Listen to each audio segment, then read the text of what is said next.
Welcome sa Friday Calls, ang podcast kung saan hihimay-himayin at pag-uusapan natin ang values and beliefs ng modernong Pinoy. 안녕하세요, 친구들. XOXO, XOXO. Shabu, salamat Jesus at Biyernes ulit. This is Karen with you. And the kings of K-pop is back. My baby boy is EXO is back. Ganon. Ano nangyari? What the fuck? What just happened? Si Janine to. Kulay pa rin ako. This is DK. Ako rin pa din naman. Welcome to Friday Call. Salamat Jesus at Biyernes ulit. And this is my time on today's fun. Are you ready for the Alam ko na. BEST? Hyper siya. Diyos ko yung episode natin. Kaya Para pala sa ganito. kanya to. Iwan na kaya natin to. Oo nga, feeling ko hindi niya tayo kailangan eh. Thank you. Actually. You've been She can do this by Yes, herself. You've been so very great to me, diba? So after mawala ninyo, listeners, are you ready for the BEST? Mega jail. Diyan na Oh my God. Ang tagal kong inintay tong moment na to, you guys. And I love how my friends read it kasi nga I can go on all day just by discussing this. Kimmy! This episode is in relation to the last episode discussing colonial mentality. To be honest, I had a hard time trying to relate those kasi love ko ang topic for today. And for me personally, its effect is more evident on a cultural aspect, like yung epekto niya on today's Philippine pop culture, but more on that later. So friends, ask ko na kayo. Did you ever get into K-pop at some point in your lives? Kainis, iba yung persona niya. Para siyang tanga. Oo. Naiirita ako. Actually. Naiiritan na nag-walk out. I love it. Iwan kita dito. Humina lang ako. Humina lang talaga. Kung magkakasama pa tayo sa isang lugar, tinusok mo na kanina pa yan, Scar. Lalamunan. Egg her. Ay, umpisa. 안녕하세요, 친구. Para siyang tanga. Ako, K-popers ako dati. Oh. Fourth Sino bias year. mo? Sino ulit bias mo? Si Rio Wook. Super Junior Rio Wook. Oh my God. Fourth year ako noon. So, 2010, 2011. Pero ngayon, hindi na. Dami ng group kung sasabayin mo lahat for, Super Junior pa lang dati. Ilan na yun? Ilang member yun? Tapos magkakaroon pa ng mga Shiny, 21. So, yung mga ganun. Yun yung alam ko. Ikaw, Dick, kailan ka naging member ng Girls' Generation? Hindi ako naging member ng Girls' Generation. Ano lang, choreographer. Ay, totoo. Ay, alam mo, feeling ko dapat ilabas natin yung video niya. Pag dumating yung panahon, naka-Spotify video na tayo. Para sa natin, para sa listeners. Yes. At viewers. Kailangan patunayan. At viewers, yes. This is what we'll do in relation of today's pod. So, yung promotional video namin for this episode, I will post it on SDK TikTok. dancing. And I Genie. Genie favorite Genie, niya. the Girls' Generation. I mean, napahiya si Yuna. Napahiya si Yuri. Oo, friend. I mean, girl. Oo. Na-disband ang 21. DJ Puraton. Hindi ba na dahil kay Oo. Mitzi? Threatened natin po ang Blackpink. Makapansel ka. Nag-resign si YG. Pero yun nga. I wouldn't say na adik na adik ako sa K-pop. Nakikinig lang ako kasi I like the music. Yung naging magkakatrabaho na tayo, yung pinapakinggan ko habang nag-work tayo, 21 yan. Tapos, a little bit of Super Junior as well. Pero nung Super Junior actually, napapakinggan ko na sila nung college eh. Yung Bonamana. Kasi gusto ko yung Bonamana. Yan, oo. Eh, di ba, alam nyo, frustrated dancer ako. So, gusto ko din yung sayaw-sayaw nila. Di ba? Sayo ka. Kaso, frustrated nga ako, di ba? Hindi ako dancer. Frustrated Frustrated kang lang. dancer. So, na-frustrate ka may watching you dance. Ako nung na-meet ko kayo, medyo late bloomer din ako, tulad ni DK. Kasi sobrang late bloomer ko. Imagine same year na na-appreciate ko yung 21. It was the same year they disbanded. God damn.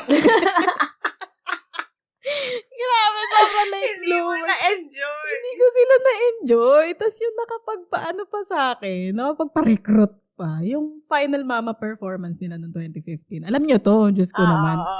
Sobrang nabadasan ako nun kay CL. Kasi Hello Bitches, di ba yung una niyang kinanta? Tapos surprise yung 21. So, ayun, 21. And, 21. 21 featuring Yachang. Oo, itsura ni Sandara. Panoorin nyo guys sa YouTube. Ilagay natin sa show notes. Ilalagay namin sa show notes. I-comment ninyo sa amin. Kamukha ba ni Sandara sa Yachang? nung umano yung close-up. Nung lumabas siya, nung lumabas. Tapos yung ilaw. Tamang-tama yung lighting. Yachang! Pero maganda si Sandara. Yung edad natin na paghahalataan kasi may Yachang ba? Sabi ko, mga listeners natin Gen Z dyan. Talaga, wala tayong listeners sa Gen Z. Kapatid ko lang. Kapatid ko lang ang Gen Z na listener. Actually. Well, it's your loss. Di nyo alam si Ay, Yachang. nako. Ayun na nga. 21 yung sa akin until very recently. And sobrang unavoidable na introduce din ako sa BTS. Kasi you guys know I love music, any form, era, or whatever. Nakikinig ako ng classical, rock, pop, indie, 70s, 80s, 90s. Kahit ano pa yan. Depende sa mood ko. So, palagi ko nakikita yung BTS. Lumalabas siya lagi sa Apple Music ko. Pinupush sa akin ng mundo. Si Karen hater na. Pasuka-suka pa si Karen. Pasuka-suka si Karen. So, lagi ko siyang nakita. Lagi ko siya nakita. So, na-curious ako. So, kasi grabe yung effect nila. Grabe yung na-achieve. Grabe na-achieve nila yung inaasam-asam ng first gen K-pop groups decades ago. Global phenomenon talaga sila. So, I was like, what the hell? Ano meron dito sa grupo na to? So, dito niyo malalaman, late bloomer talaga ako. Yung narinig ko unang kanta ng BTS, Permission to Dance. So, sabi ko, okay. Nung napanood ko siya, tsaka nung napakinggan ko, okay, naintindihan ko na. Although, tulad ni DK, hindi din ako super fan ng any K-pop groups. Wala akong bias. Pero, I also never hated them at any point. If anything, I just have massive respects to every idols. Kasi grabe yung training na undergo ng mga bata. That is true. Totoo. Even before launching, tsaka hands down, talented talaga sila pang all around. So, I have nothing but respect. Well, for me, obviously, siguro hindi nga siya obvious. Obvious? Hindi siya obvious na isa akong fan. So, I've been a fan for almost 15 years na. That's half of my life. Jesus Christ. I come to realize, no? That's half of your goddamn life. You've just been what? Naglalaway ka sa mga bayag na hindi mapapasayo. I mean. So, it's very palpable na at one point, talagang nahit tayo ng Hallyu wave. Pero teka, let's define what it actually means. Hallyu or Korean wave is the word depicting the popularity of the culture of Republic of Korea, including K-pop music and K-dramas. It was first introduced in the early 90s after South Korea entered into diplomatic relations with China. Hallyu literally translates to flow of Korea, and I think it's a very apt term for how the Korean pop culture penetrated sa kultura natin. Biglang bugso, diba? Ganun. And it's, my God, it's everywhere nowadays. I swear. That's true. You know, even if for me na fan, I've seen how it grew sa country natin, paano siya nag-progress. I mean, pre-pandemic, nawala na ako sa Pinas, pero I'm still shocked by how K-Wave is everywhere and how everyone is ingesting it. Imagine, Lee Min-ho, SMDC na. Kapit-bahay mo si Lee Min-ho. Daming napabili. Ano siya? Endorser siya. Diba? Endorser siya ng unit. Kaya sabi ng nanay ko, hala, doon na lang tayo sa SM Light kumuha ng kondo. Kasi si Lee Min-ho nandun, Lee Min-ho fan po yung nanay ko. So, 9 years na rin fan yung nanay ko, no? Anywho. Sobrang sikat mo. Pati yung client ko, tinanong kung sikat dito yung Black. Yung mga ka-work ko din sa UK.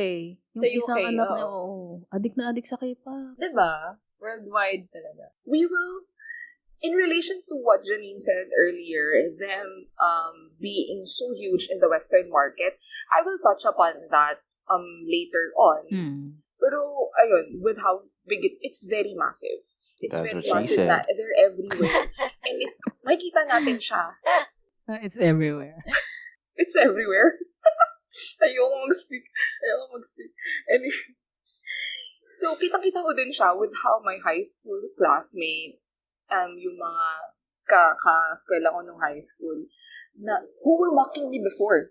Inaasan nila, bakla yan. Magkakamukha naman. Anong Facebook niyan? Anong SS number niyan? SS natin, anin mo yun. Anin mo yun. Pero yun, guys, paano nyo na-feel yung invasion ng Korean culture sa bansa natin? Let's start with you, DK. Ba yan? Hirap naman ng tanong. Ako right minus wrong to. Hindi kasi mahirap sa akin kasi Nako. hindi, May ballpen ako. hindi naman ako hindi ako yung ayun nga tulad ng sabi ko hindi talaga ako K-pop fan. Nakikinig lang. So mahirap sa akin sabihin kung paano nga, di ba? Ano na lang siguro, gradual pero consistent yung flow. Slowly but surely. First time ako na-introduce sa K-pop nung pinatugtog nung kapitbahay ko yung Fire ng 2NE1. Then sa college ko na ulit naramdaman yung K-pop. Doon ko na napansin na parang dumadami na yung fan nito Parang lumalaki na kumpara sa dati. Pero hindi pa rin as big as nowadays. At that time, naalala ko kakatalaga lang. Kakatalaga? Hindi ko maisip yung ibang word eh. Kakatalaga lang ng first Korean culture crab. Crab? Crab ba yan na? Naging ano na siya, Koreano na talaga siya. Korean Culture Club. Okay. I'm sorry. Sa university ko. Okay. Literally, yung blackmate ko, yung nag-push nun, kaya siya yung naging first president ng club na yun. Sa akin, nauna na agad nun. Orada na. Sa akin, K-drama. I'm not even talking about the latest K-drama sa Netflix ngayon. Sinasabi ko sa inyo yung mga 90s kids. Papalakpak tenga. Full House. Winter Sonata. Endless Love. Oh my God. Ang bata pa rin sa Liegyo. Immortal siya. Immortal po siya. And when was this? Early 2000s. Don't get me started. Jewel in the Palace. Guys, Shout out, alam Jangyu. nyo yan, hanggang ngayon dinadamdam ko na natanggal sa kusina si Jangyu. Talaga, na-kick out sa palasyo talaga. Hayop kasi Tsaka nawalan siya ng panglasa. Oo, si Lady Choi kasi tsaka yung pamangkin niya, yung mga kontrabida, mga malalaking buwisit yung mga yan. Pero yun. Galit din siya kay Madam Ju. Sinitaw ko na Jung, may Sa mga jujube. May Sa bias jujube siya. na kinakain sa hari. Tinatarantado nila yung bagoong ni Jangyu. Uy, kalmahan natin. Grabe, nagtatarantaduhan ng toyo. Di ba? Nilalagyan ng something yung toyo dun sa loob ng na-kick out tuloy si Jangyu. Ay, naku. Pero ayun, doon ko siya unang na-feel yung invasion ng Korean culture. Tapos sunod-sunod na, doon nag-umpisa. Tapos, nasa Netflix na siya ngayon. Ako di ba music, anong sa'yo? Drama. K-drama. Sa akin sa advertisements. Ay. Lahat ng, kung saan ka magpunta, may makikita ang poster ng mga Korean actors na nag-a-advertise ng mga kung ano-ano. Liminho. Diba yung mga cosmetics, ayan yung mga cosmetics, mga big brands. Nakakapunta na nga sila sa diba, sa Fashion Week. Ay, Actually. Diba?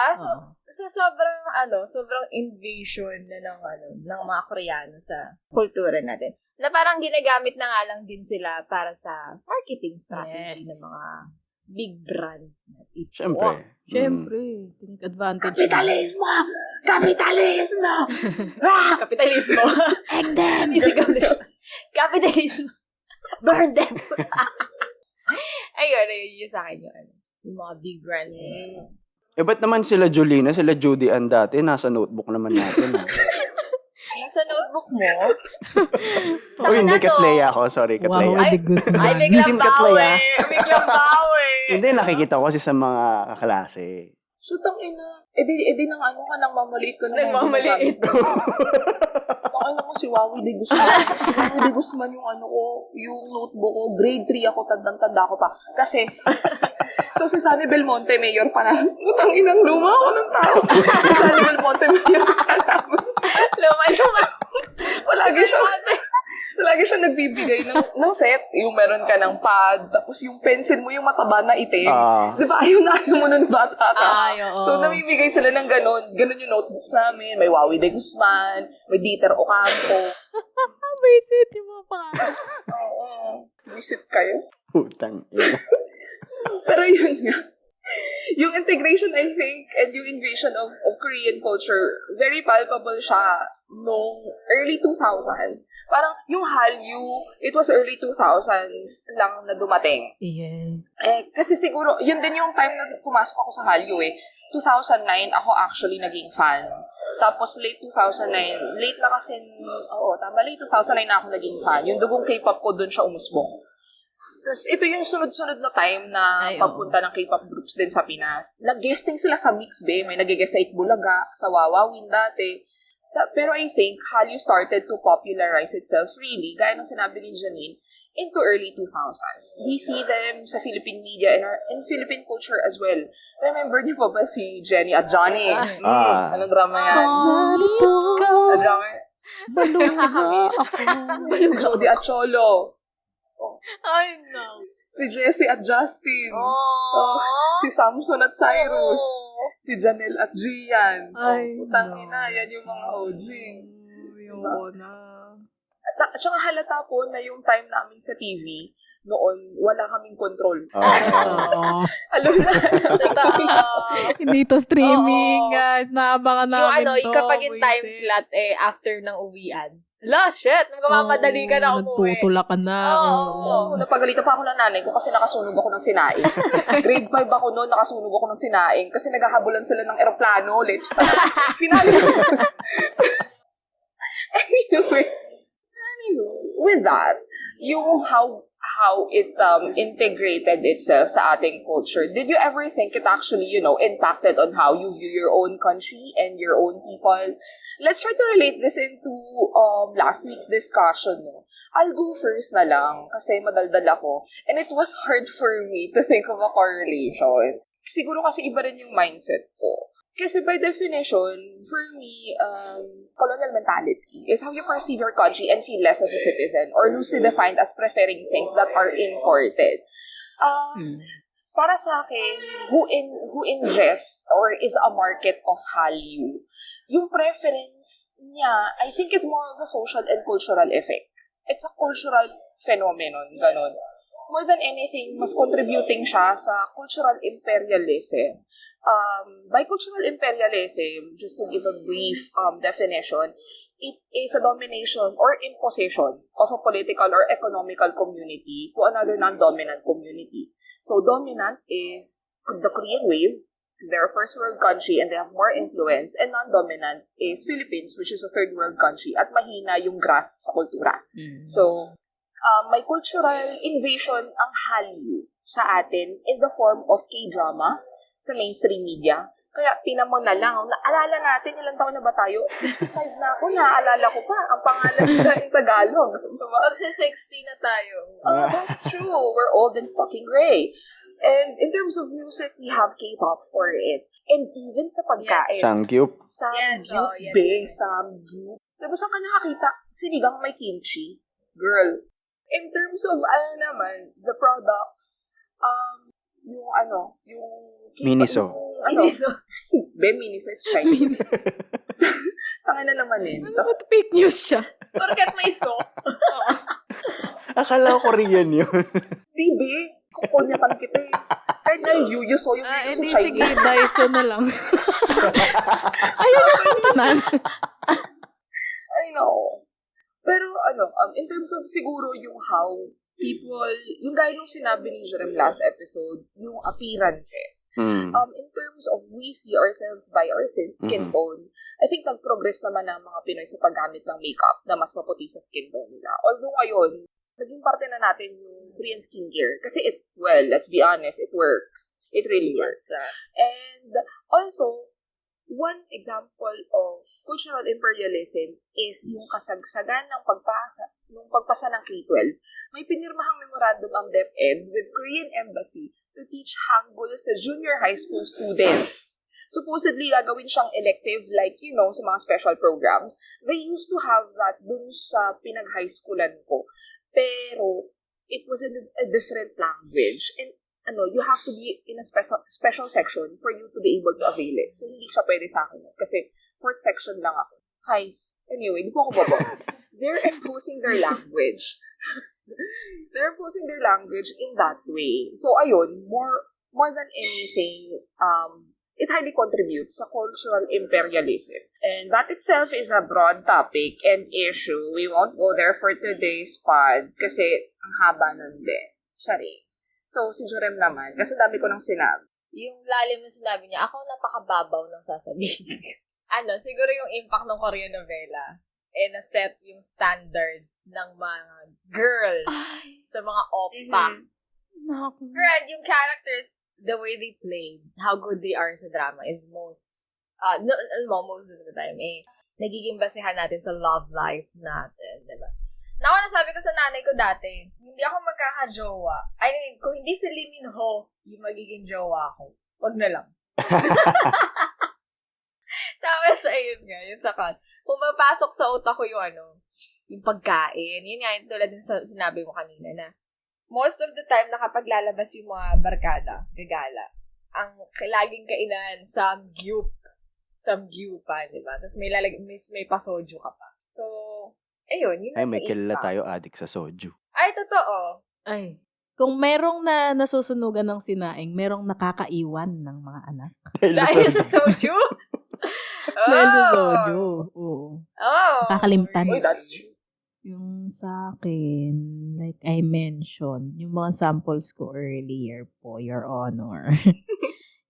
They were shown sa TVs natin early 2000s, diba? So, early teenage years ko din yun. If not, maybe around 10 or 11 years old ata ako. And I grew up not watching yung mga telenovela sa atin yung original Juday at Gladys na Mara Clara. Hindi ko sila bet, personally. Hindi ako interesado sa istorya. Pangako sa'yo. More on the Jericho, no? Kasi more on, very Spanish telenovela, yung feeling. Ano yung Marimar? Sayang, di mo napanood yung dulo ng walang hanggan ni Claudine Barreto. Ito talaga nakikinig ng Y2K ni Regina. Favorite ni Esperanza. Hindi kasi, Esperanza. Esperanza. Yan. Kasi yung dating sa akin ng mga ganun na yan, yung mga mini-mention natin, medyo yan ako minsan sa acting. Diba? Alam niyo yan, yung mga Spanish na yung pinagkuhaan nung ganyang klaseng acting. Alam niyo yan. Pero damit, nung napanood ko yung mga K-drama, I was blown away. Remember this, I was 10 or 11 years old. Love stories man yan, period drama, whatnot, damit, they do it so good. And I was like, hindi natin magawa to. Ba't sa atin palaging pag yung sumasabog yung puting van, yun at yun. Yung puting van na sumasabog. Tapos alam mong laruan lang. Alam mo. Hindi, yun, pre-recorded yun. Oo, yun at yun mula nung 90s. Sa Pixabay yun, sa Pixabay. Pixabay. Diba? Sobrang low cost. So, ayun. Diba, Dick? Ano nga yung tanong? Pakiulit, please. Jesus Christ! Yung kung paano mo nakita yung Hallyu, did you think, it impacted how you view your own country? Oo naman. And yung people mo? Oh. In relation to last week's pod? Yes, I would say yes. In a way, yes. Kasi it made me realize na P-pop is shit. Oh, shit! Talaga ba? Masasabi mo sa Y2K? ang harsh eh. No, I think the right word is stagnant. Yun. Stagnant yung P-pop. Parang after nung band era, na hindi ko din masyadong gusto, to be quite honest. Wala na. Wala nang magandang kanta. Oo, grabe yung mga banda dati. Yung mga Kalya Lily. Yan. Sponge Cola. Sponge Cola, yan. Gusto ko nagkalabasa na talaga ng Kichi Nadal, di ba? Ay, totoo. Ayoko magsalita kasi naabutan ko ni Colors. Ay, wow! Yung Smoky Mountain. Sina Tito, Vic, at Joey. Pero yun nga, nung napakinggan ko yung K-pop, naisip ko na, ba't sila nagagawa nila yung mga ganyang level ng production, choreography, and the music itself, di ba? Talagang Mapapakinig ka. O, mapapakinig ka. Tapos tayo, nga. Oo. Pero talented din naman tayo. Pero Wala, hindi ko alam. Walang budget. Feeling ko may budget, hindi lang binabudgetan kasi Ooh. hindi sila naniniwala, nakikita. Naku, hot Ay. issue, That's my Totoo, theory about totoo. that. Everything is political talaga po, Your Honor. Pero, Akalain mo See, tama si everything is Karen. political talaga. All this time. Tama pala. pero hindi ko din masisisi yung mga mahilig sa K-pop, J-pop, whatever pop. Kasi totoo naman na yung music nila or any other thing so much better than the ones we had in the Philippines. The keyword is we had, kasi this is in the past. Right now, nakikita ko na nakikipagsabay na tayo. We're almost there. So, supportahan lang natin para, yun nga, mag-thrive tayo. Do you think Hallyu wave itself is harmful sa kultura natin? Ikaw, Jenny. Yes, it's a yes po for me, Big Brother. I'm sorry kasi... Sorry talaga, iba talaga. Ito talaga episode talaga. 2 points po. 2 points Ito, po. makikita nyo sa episode na makikita yung pagkakaiba-iba namin. I'm sorry kasi it's just another form of colonial mentality talaga. Pero maganda rin na natutunan ko yung yung cultural imperialism na sinabi ni Karen. Kasi I think there's a very, very thin line sa kanilang dalawa. Yes, Kaya, it is. kaya It din, is. di ba? Kaya rin medyo confused tayo. Ano ba talaga? Pero yun nga kanina, di ba? Imagine the 10-year-old me thinking na, ba't di natin magawa itong mga gantong klaseng palabas? Until now, tuwing nakikita ko yung mga Pinoy shows sa YouTube, andun pa din tayo sa low quality, low-cost films, low-cost shows. Tapos imbis na mag-invest tayo sa actually talented people, like writers, actors, directors, we hired the same damn people over and over again. Paulit-ulit. Tapos, Coco Martin! patangya mo! Tapos, yung mga story naman, kung hindi pa ulit-ulit yung storyline, tinatagalog natin yung K-drama. Totoo. Yun na naman, like, how is that not a form of colonial mentality? Imbis na mag-come up tayo ng something Original. na new. Original idea. Galing sa Tagalogin na lang natin. Yung Pinoy gano'n. version na lang. Yes, I believe na we have so many talented writers and actors out there. Di lang sila nagbibigyan ng chance kasi ewan ko, mas gusto natin kumita eh. Mas uso sa atin yung quantity over That is quality. true. Sa bansa natin. I mean, sarili nga nating atleta, guys. Hindi natin ma-investan. Yes. Kailan tayo mag-i-invest True. pag nanalo na? Yes. Tapos, kapag nanalo, we have the audacity, hashtag proud Pinoy. Diyan tayo magaling sa fake patriotism. Lalo kapag may na-achieve na yung Pinoy at na-recognize na somewhere. Oh my God. Kahit nga half Pero, Pinoy malaman mo na yun. kahit Oo, 1/4. half Pinoy, diba? Oo, Malaman mo, oo. naututan lang ng Pinoy eh. Proud Pinoy. Diba? Napaka-toxic talaga. So, I'm sorry. Alam ko this is not how you feel, Karen. But the Korean culture phenomenon talaga na ito is not very good for our own country. People and culture. But then again, as I mentioned last episode, diba? Yung colonial mentality is not just Filipino-centric. Nangyayari din siya sa ibang bansa. Yes. And para sa akin siguro the reason why it's harmful for us, kasi na-mention mo kanina na medyo vulnerable kasi tayo. Ako naman, mag-50-50 ako dito. Depende. Pero may tanong muna ako kay Karen. Ano? Is it safe to say na may K-pop fans who simply appreciate Korean culture but also believes in Filipino culture? And there are K-pop fans who love Korean culture more than Filipino culture.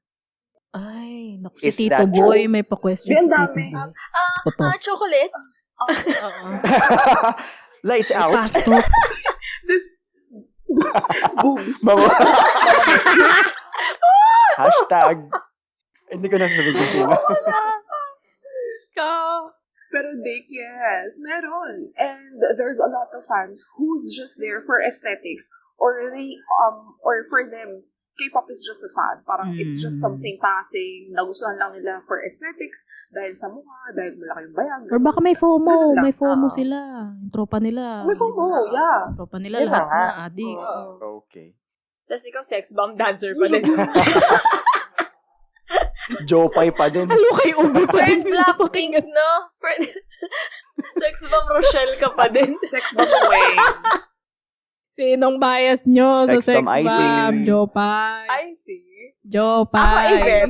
Easy. May follow-up question ako, Karen. May follow. Anong mas marami? Yung K-pop fans na who also believes in Filipino Na culture? culturally aware? Or yung K-pop fans na for aesthetics lang? Anong mas marami? Nowadays, ano kasi, Dick, it's so hard for me to answer kasi meron akong echo chamber. Echo chamber meaning like I choose my circle sa social media ko. Okay. Alam ko may So- COVID ka eh. Tama, echo chamber ang puta. May quarantine. So ayun, if siguro a-ask mo ko kung ano nakikita ko sa social media kasi yun lang Mhm. naman ang basis ko. Mhm. Mas madami yung they think it's just something passing.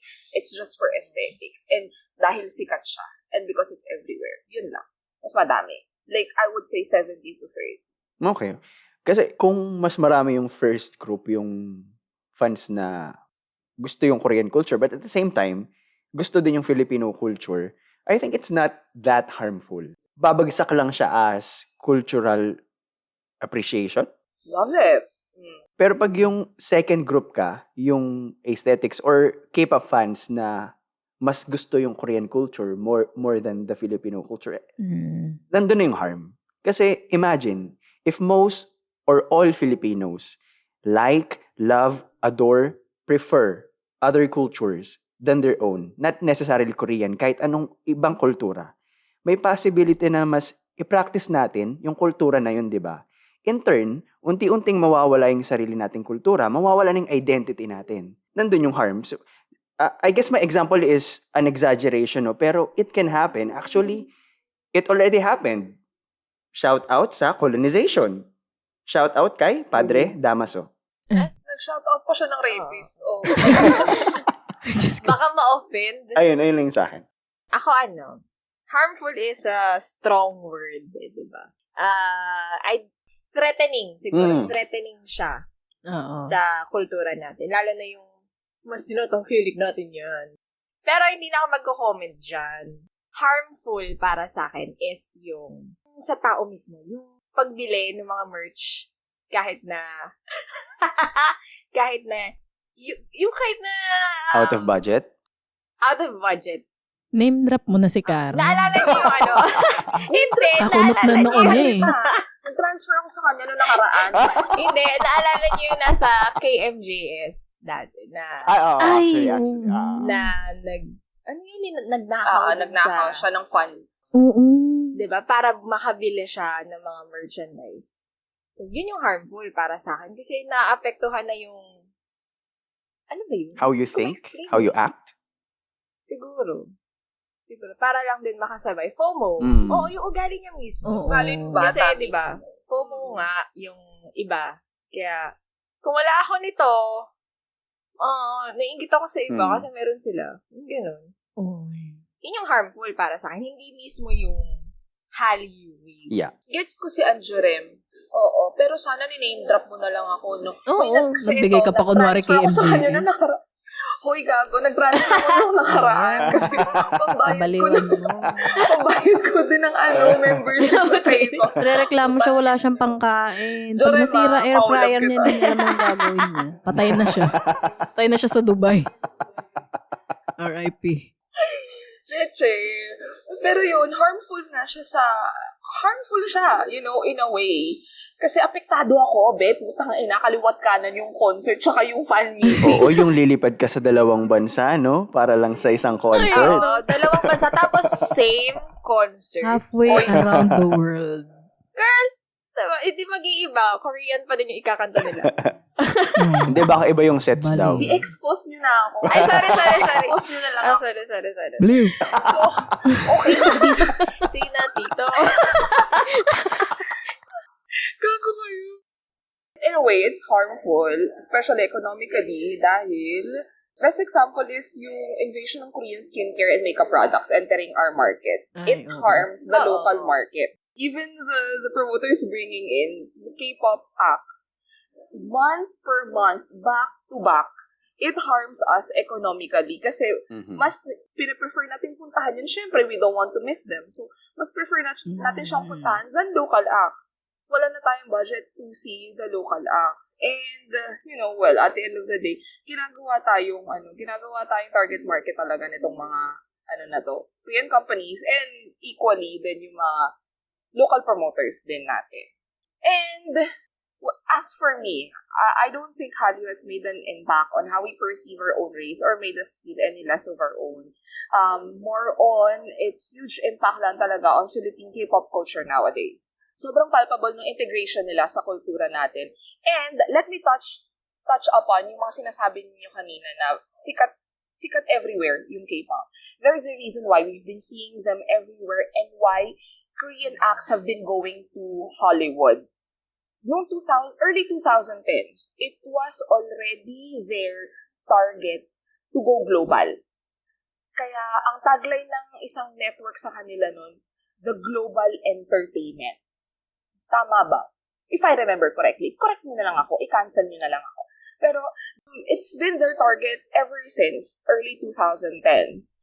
And their government invested talaga sa culture and arts, and that was their main goal, to go global.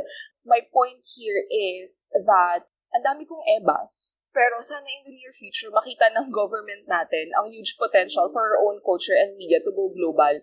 Also, and laanan ng pondo ang culture and arts. Kasi sobrang amazing ng culture natin. Yeah, we're very rich in culture and Pinoys are talented as fuck. We can be global as well. I mean, we have SB19 and Morissette. SB19 is very huge here. Morissette is also very huge in Southeast Asia. Kayo na po, she's talented. Yeah, she is. She's very talented. Apple de Luma na putang ina naman. Oo naman, luma na nun, babe. There you have it. That's today's pod.